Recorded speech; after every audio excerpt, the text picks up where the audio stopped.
Topik yang diberikan kepada saya hari ini adalah dipengaruhi dan mempengaruhi. Jadi itu ada istilah yang pasif dan aktif, dipengaruhi dan mempengaruhi.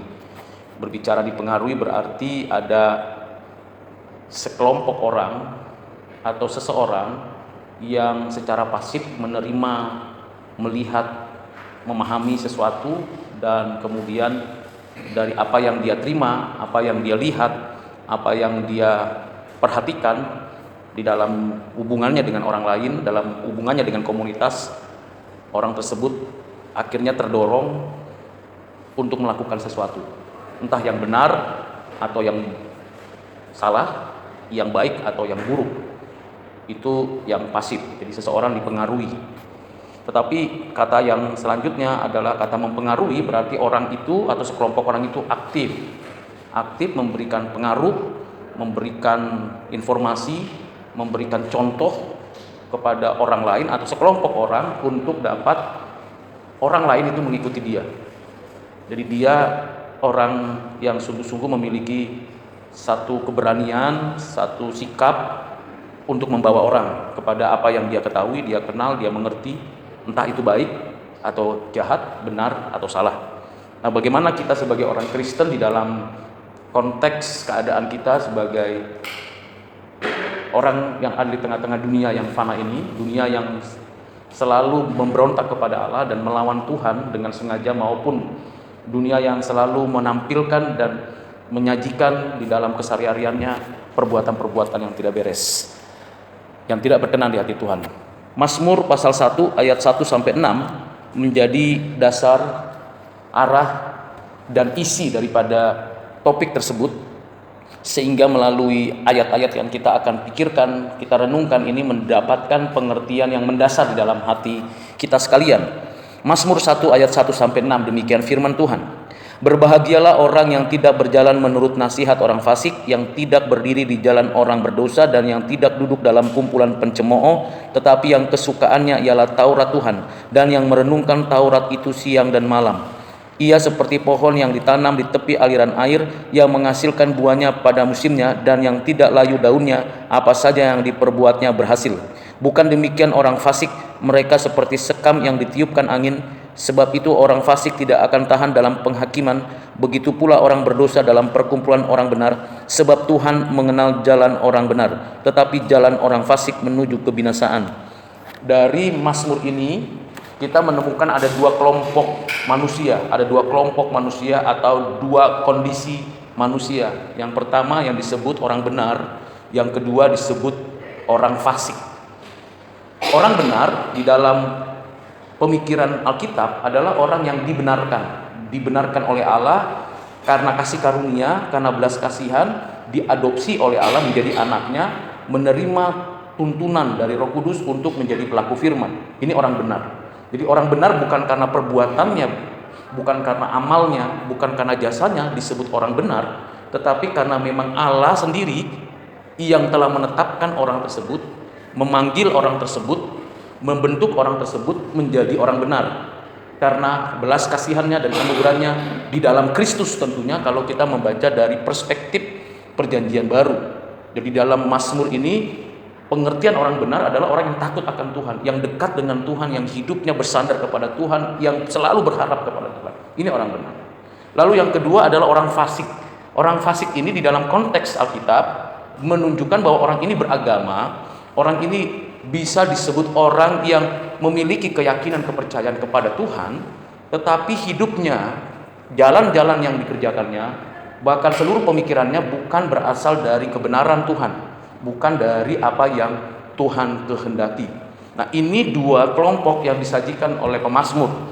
Dan kalau kita melihat bagian ini, siapakah yang dipengaruhi dan siapakah yang mempengaruhi? Apa saja kategori atau unsur-unsur yang dipengaruhi atau yang mempengaruhi? Paling tidak ada 3 hal yang disebutkan di sana. Yang pertama itu adalah nasihat.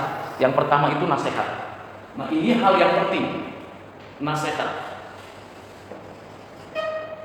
Nasihat yang kedua adalah jalan atau cara hidup, dan yang ketiga adalah komunitas atau kumpulan.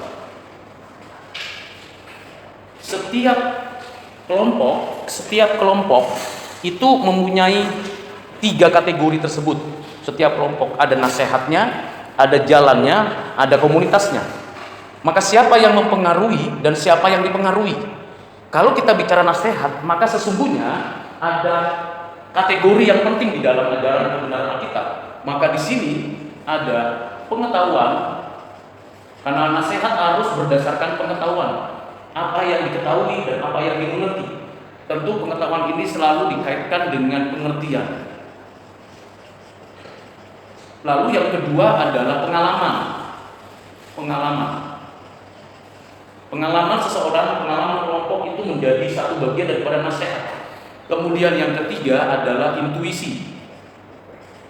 Intuisi semacam sebuah perasaan kepekaan terhadap sesuatu yang baik, yang benar. Nah, ini isi dari nasihat. Jadi kalau seseorang itu mendengarkan nasihat, maka kita tahu dulu apa yang ada di dalam nasihatnya, pengetahuannya, pengertiannya, pengalamannya atau intuisinya.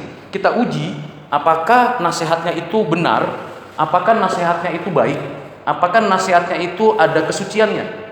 Jadi kita bisa lihat zaman sekarang kan kita tahu bahwa berita, informasi, bahkan berbagai peristiwa itu begitu banyak, begitu luar biasa. Ini yang disebut dengan banjir informasi. Ya, kita bisa googling apa saja yang kita ingin tahu, yang kita ingin mengerti. Tetapi apakah seluruh yang kita ingin dapatkan dari apa yang disajikan oleh Google itu sepenuhnya 100% sempurna dan 100% adalah baik dan dibutuhkan kita? Ternyata ada satu riset ya yang menunjukkan bahwa semua informasi pengetahuan yang ada di dalam wilayah googling internet itu paling banyak itu 10% bisa kita serap dan itu benar, valid, objektif dan kita bisa uji secara komprehensif. Nah, kalau hanya 10%, bagaimana kita meyakini bahwa informasi, pengetahuan, pengalaman itu menjadi nasihat bagi kita untuk kita mengikuti, menjalankan segala sesuatu. Lalu bagaimana pengalaman-pengalaman seseorang? Kita bisa lihat pengalaman-pengalaman yang disajikan oleh seseorang itu sifatnya subjektif. Saya punya pengalaman, punya ceritanya sendiri. Masing-masing juga Anda punya ceritanya sendiri. Baik di dalam rumah, di kampus, di kantor, atau juga di jalan, masing-masing punya cerita. Cerita mana yang benar dan cerita mana yang baik. Dan bisa kita ambil menjadi bagian dari nasihat kita. Oh, jangan pergi ke kota sana, jangan pergi ke desa sana, karena dari pengalaman saya, di sana ada sesuatu yang tidak baik. Apakah pengalaman saya menjadi sesuatu yang mendasar sehingga saya bisa menjadikan itu nasihat bagi orang lain? Nah, ini perlu adanya evaluasi. Bukan hanya kita menganalisa pengetahuan yang kita peroleh, bukan hanya kita mengingat apa yang mereka beritahu, tapi kita coba evaluasi. Ini benar enggak? Ini baik tidak? Ini suci apa tidak? Ini adil apa tidak? Maka kita tahu bahwa ada kategori ini di dalam satu kumpulan tadi, satu komunitas tadi. Maka yang kedua, kalau kita sudah memiliki ini, maka ini adalah cara hidup. Cara hidup atau bisa dikatakan gaya hidup, lifestyle. Cara hidup kita bagaimana menjalankan hidup itu. Maka di sini berkaitan dengan teladan, ya, teladan atau contoh real di dalam kehidupan seseorang yang dapat menuntun, mendorong, mengarahkan bahwa ini loh yang harus kamu lakukan, ini loh yang harus kita kerjakan. Lalu kalau yang ini, tentu tadi saya katakan ada kumpulan orang benar dan kumpulan orang fasik. Kita ada di mana? Jadi Mazmur memberikan kepada kita pengertian dan arahan yang lebih jelas bahwa berbahagialah orang yang tidak berjalan menurut nasihat orang fasik, yang tidak berdiri di jalan orang berdosa, dan yang tidak duduk dalam kumpulan pencemooh. Jadi kita mengambil satu keputusan yang tepat di mana kita mau melaksanakan suatu tindakan relasional. Karena kita memang diciptakan oleh Tuhan sebagai image of God, gambar rupa Allah, memiliki 3 hal yang penting sebagai image of God, yaitu kita memiliki rasio, akal budi untuk memikirkan, merenungkan, mengambil satu tindakan di dalam benak kita. Yang kedua, kita sebagai image of God juga diciptakan memiliki satu sifat relasional, di mana kita membawa diri untuk membangun hubungan dengan Tuhan, dengan sesama, dengan alam, dengan diri. Jadi ada sifat relasional di dalam diri kita. Yang ketiga adalah kita sebagai image of God, gambar rupa Allah, itu juga memiliki suatu fungsi. Fungsinya apa? 3, beranak cucu bertambah banyak, menguasai bumi. Lalu yang kedua adalah mengelola bumi, sumber daya alam yang ada. Dan melalui apa kita bisa mengelola bumi? Maka di dalam keluarga, di dalam masyarakat perlu yang ketiga yang namanya pendidikan atau edukasi. Fungsionalnya manusia adalah melakukan satu sikap berada di dalam konteks pendidikan. Nah, sebagai orang percaya, bagaimana kita menjembatani keadaan kita sekarang ini? Kita tahu bahwa begitu banyak pengetahuan, banyak begitu penafsiran, pengalaman-pengalaman orang yang subjektif, dan juga kepekaan ya, kebaikan yang ada di dalam hati nurani, cara hidup yang kita lihat, dan juga komunitas-komunitas yang ada di sekitar kita. Cepat atau lambat kita akan mengambil keputusan ketika kita sudah beranjak di dalam satu kehidupan dari mulai keluarga, lalu kemudian keluar ke masyarakat, kemudian ke dalam institusi-institusi yang ada. Anda dan saya dibesarkan di dalam satu keluarga. Anda dan saya dilatih, diperlengkapi, dipersiapkan oleh orang tua untuk membangun satu relasi dengan orang lain. Bagaimana menghormati orang tua, menghargai sesama, dan menghargai tetangga. Bagaimana mengoptimalkan keterampilan yang ada dan juga didorong untuk menjadi orang yang memiliki suatu kualitas hidup. Itu di dalam rumah. Tetapi juga ketika Anda berada di dalam dunia sekolah, dunia kampus, Anda juga diberikan pengetahuan yang begitu banyak. Begitu banyak. Banjir informasi. Apa saja yang kita ingin ketahui tentang medis, tentang biologi, tentang manusia kita bisa cari, bisa kita kejar. Dan apa saja yang kita ingin dapatkan di sana. Tetapi dari dua hal ini kita menemukan bahwa kita kekurangan contoh. Dan yang ditampilkan contohnya adalah contoh orang-orang yang hidupnya tidak beres, hidupnya tidak benar. Nah, bagaimana kita sebagai orang Kristen mengambil satu keputusan supaya tidak bergaul, tidak berteman, tidak memiliki sahabat yang ada di dalam komunitas yang tidak beres. Kita tidak bisa langsung segera menghakimi orang lain untuk mengatakan kepada orang lain, saya tidak mau berteman dengan kamu, saya tidak mau berteman dengan dia, saya tidak mau masuk dalam komunitas itu. Kenapa? Saya dapat informasi dari orang lain, dari berbagai pihak, bahwa sebenarnya komunitas kamu itu tidak beres, kamu tuh orang yang tidak benar, kamu tuh orang yang buruk sekali, maka saya tidak mau berteman.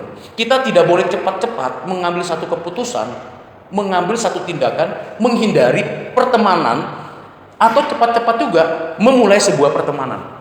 Nah, kalau ada di dalam kampus, di dalam masyarakat, di dalam keluarga-keluarga kita, ternyata terbentuk sebuah komunitas yang baik, yang benar, yang suci, maka kita jangan sampai terlambat, segera berlari bergabung. Karena tentunya di dalam komunitas-komunitas tersebut, kita akan mendapatkan berbagai pengetahuan, pengertian, pengalaman, cara hidup, dan gaya hidup dari orang-orang yang di dalamnya, yang menunjukkan kebenaran Tuhan, yang menunjukkan, mengekspresikan, mempresentasikan kebenaran Tuhan. Kalau kita dengan sengaja, satu kaki kita ada di dalam komunitas orang percaya, satu kaki kita berada di dalam komunitas orang fasik, maka kita akan ambigu, kita akan mengalami suatu keadaan yang bimbang. Ingat, di dalam Yakobus juga dikatakan orang yang berdua hati sangat susah dalam hidupnya. Mau mengambil keputusan apakah boleh berpacaran dengan orang non-Kristen, kan hanya pacaran, Pak. Kan hanya pacaran, Bu. Bukan langsung menikah. Iya. Tetapi kita tahu dengan mulainya berpacaran, kita menemukan melalui cara berpacaran yang tidak benar, cara berpacaran orang-orang dunia, maka dia akan mengajarkan kepada kita begini loh pacaran. Pengalamannya senior kita, teman kita, keluarga kita. Maka ikuti. Maka kalau kita mengambil satu sikap yang seperti itu contohnya, maka kita akan mengalami kekacauan dan kerusakan. Dan kita tahu bahwa komunitas yang bisa kita temui di dalam dunia ini hanya dua seperti itu. Tidak ada komunitas yang netral di dunia ini. Dan memang tidak ada yang netral di dunia ini. Tidak ada tempat yang netral di dunia ini. Kalau tidak berpihak kepada Tuhan, yang memberontak kepada Tuhan. Tidak ada tempat yang netral. Boleh di kanan, boleh di kiri. Saya suka hati saya, sebentar saya di kanan, sebentar saya ke kiri. Tidak bisa.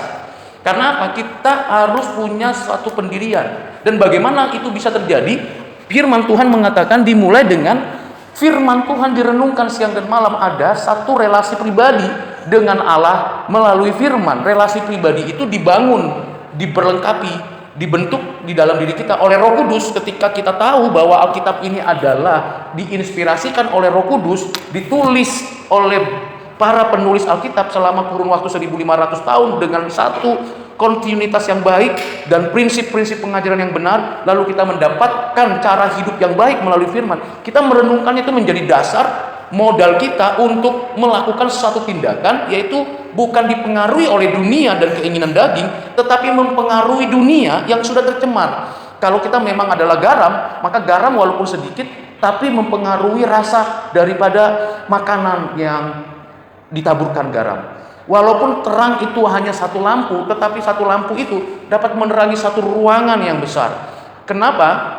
Karena dayanya, energinya yang ada pada garam dan yang ada pada terang itu sesuatu yang tidak bisa dibatasi oleh sekat-sekat apapun. Nah, bagaimana mungkin kita ada di tengah-tengah dunia yang fana, di dalam hubungan kita dengan berbagai komunitas yang fasik itu, kita menjadi terang, kita sebagai garam. Ya, kita memulai dengan mengisi hati kita dulu. Kita memperlengkapi hati kita dulu dengan firman Tuhan. Dan bagaimana orang menyukai firman Tuhan, betul-betul senang siang malam merenungkannya, yaitu dimulai dengan hati yang percaya. Jadi orang-orang yang memiliki kesatuan dengan Kristus, orang-orang yang memiliki hati yang diubah oleh Roh Kudus, orang-orang yang mengalami anugerah oleh Allah Bapa, orang-orang inilah yang mencintai firman Tuhan, dan firman Tuhan itulah yang mendorong dia mengambil satu keputusan yang tepat, sehingga ketika bergaul dengan si A, si B, atau masuk ke dalam satu komunitas yang fasik sekalipun, dia tidak dipengaruhi oleh dunia ini. Kristus datang dari dunia, dari sorga, dari kerajaannya yang suci, yang mulia, yang agung, yang tak terbatas. Dia datang ke bumi, ke tempat di mana dunia sudah dicemari.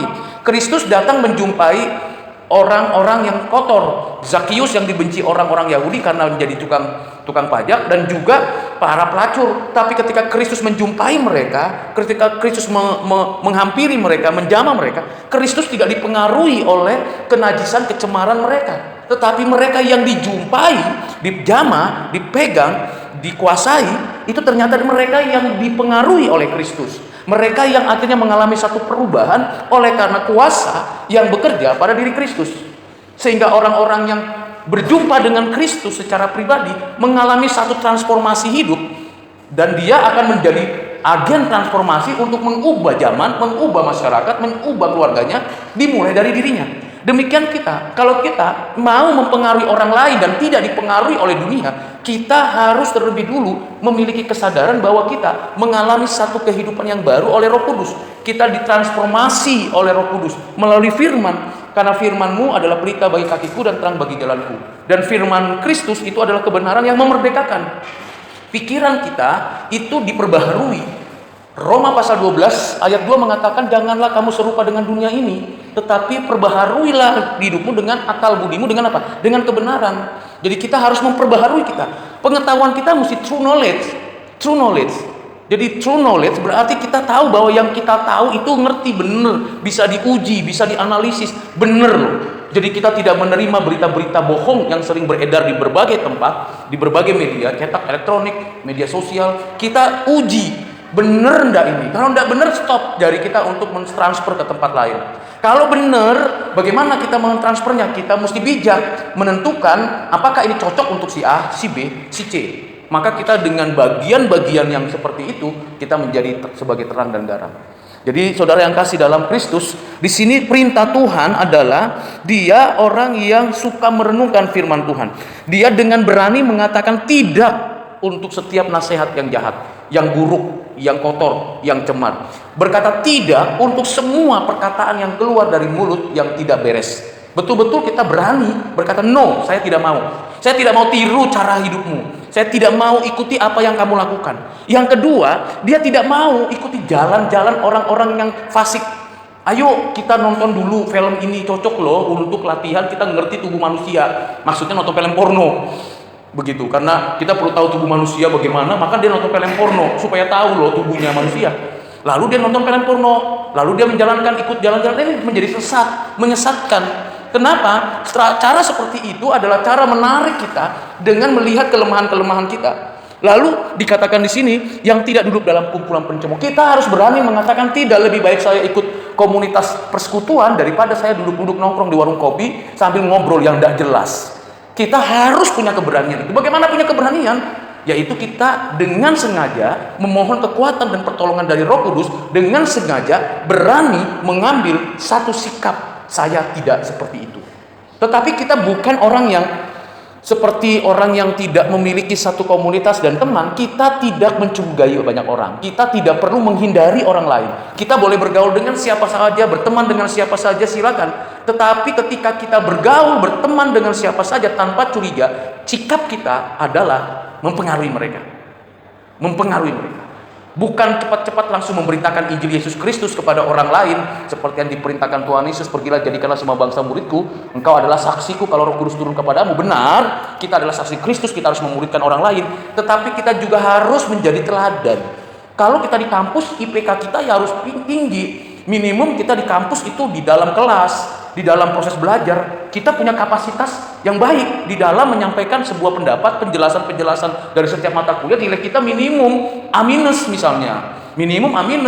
Jadi ketika orang itu mau bertanya kepada kita, kok mau ya IP kamu kok bisa A ya, padahal kamu rajin berdoa, baca Alkitab, kamu juga mau bergaul dengan siapa saja, tidak membatasi diri. Kenapa bisa? Karena tidak ada waktu untuk bermain, tidak ada waktu untuk iseng-iseng, tidak ada waktu untuk biasa-biasa saja. Waktu itu berharga. Kenapa? Karena di dalam 3 hal ini ujiannya waktu. Waktu. Anda sekarang boleh menjadi orang-orang yang hidup takut akan Tuhan. Nanti kalau di dalam dunia kerja, di dalam dunia profesi baru tahu ada pergeseran. Kita bisa melihat banyak alumni-alumni Kristen yang ketika mahasiswa luar biasa, memiliki satu gairah hidup yang luar biasa mengikuti jalan-jalan Tuhan, menghindari semua komunitas-komunitas yang buruk, komunitas-komunitas yang tidak berkenan, komunitas-komunitas yang tidak membangun intelektualitas, komunitas-komunitas yang tidak membangun rasa sosial yang baik. Kita begitu luar biasa ikut terlibat di dalam komunitas Kristen, ikut terlibat di dalam HMJ, ya, himpunan mahasiswa jurusan, ikut terlibat di dalam semua upaya-upaya sosial dan budaya, ikut terlibat di dalam gereja dan sebagainya. Tetapi begitu sudah masuk mendalam dunia kerja, berubah semuanya. Mengapa bisa terjadi seperti itu? Karena hidupnya bukan ditentukan oleh kebenaran, tetapi oleh keinginan diri sendiri. Maka banyak orang yang waktu dia sudah menjadi alumni dan profesi dalam dunia kerjanya, dia mengalami satu perubahan yang drastis. Tidak seperti dulu lagi, malah ikut-ikut kumpulan pencemooh yang Tuhan tidak kehendaki. Mengapa demikian? Karena kesukaannya tidak lagi Taurat Tuhan siang dan malam. Jadi walaupun misalnya kita sudah baca kitab Kejadian, Keluaran, Bilangan, Imamat, Ulangan, terus sampai kitab Wahyu, kita tidak lepas baca lagi ulang, baca lagi ulang, baca lagi ulang, sehingga betul-betul itu menghidupi hidup kita. Lalu kita mengerjakannya setahap, secara progresif. Itu mempengaruhi kita, lalu dengan mempengaruhi kita, kita mempengaruhi orang lain. Maka saya katakan tadi, dipengaruhi dan mempengaruhi. Siapa yang mempengaruhi kita? Allah yang berotoritas, Firman yang berkuasa di hati dan Roh Kudus. Siapa yang kita pengaruhi? Orang-orang di dunia. Jadi ketika Roh Tuhan mempengaruhi kita dengan firman-Nya, Kristus yang bekerja di dalam hidup kita, itu kan Dia yang mempengaruhi kita. Mengapa kita rela dan rindu dan mau? Karena Dia yang benar, Dia yang suci, Dia yang baik, Dia yang adil. Kita mau dipengaruhi oleh Dia. Apa sebabnya? Realitasnya, Kristus sudah memberi contoh, Kristus sudah memberikan tuntunan, Kristus sudah memberikan arahan, Kristus sendiri sudah nyata di dalam sejarah. Itulah sebabnya ketika kita dipengaruhi oleh Dia sebagai manusia yang bebas, kita rela menaruh kebebasan kita kepada Kristus sehingga kita menjadi murid. Nah, kalau kita sudah rela dipengaruhi oleh Kristus, dipengaruhi oleh firman, maka kita juga dengan kuasa itu mempengaruhi orang lain. Mempengaruhi orang lain sehingga intelektualitas kita makin meningkat, skill kita makin baik, lalu kemudian relasi kita dengan siapapun tanpa pandang bulu, tanpa perlu kita buat diskriminasi, kita jangkau tangan kita sekuat mungkin, langkah kaki kita sehebat mungkin untuk mencari orang, menemukan orang untuk ditunjukkan kepada mereka. Ini loh kebenaran, kasih, kemurahan, belas kasihan, kebajikan dari Kristus yang saya alami dan yang kamu juga bisa alami. Nah, ini namanya mempengaruhi. Jadi mari kita lakukan itu, sama seperti pohon di aliran air yang menghasilkan buah pada musimnya. Jadi kita itu seperti pohon yang di aliran di air di sungai, dan buahnya terus akan muncul. Kalau kita mau lakukan itu, maka akan mengalir sendiri, bertumbuh sendiri secara natural. Spiritualitas kita akan mengalami kemajuan. Mengapa saya merasakan adanya kemajuan spiritualitas?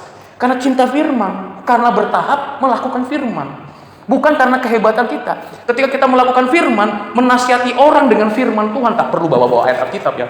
Jadi Anda tidak perlu ketemu dengan setiap orang bawa ayat Alkitab tertulis di dalam Mazmur pasal 85 begitu ya. Tidak perlu.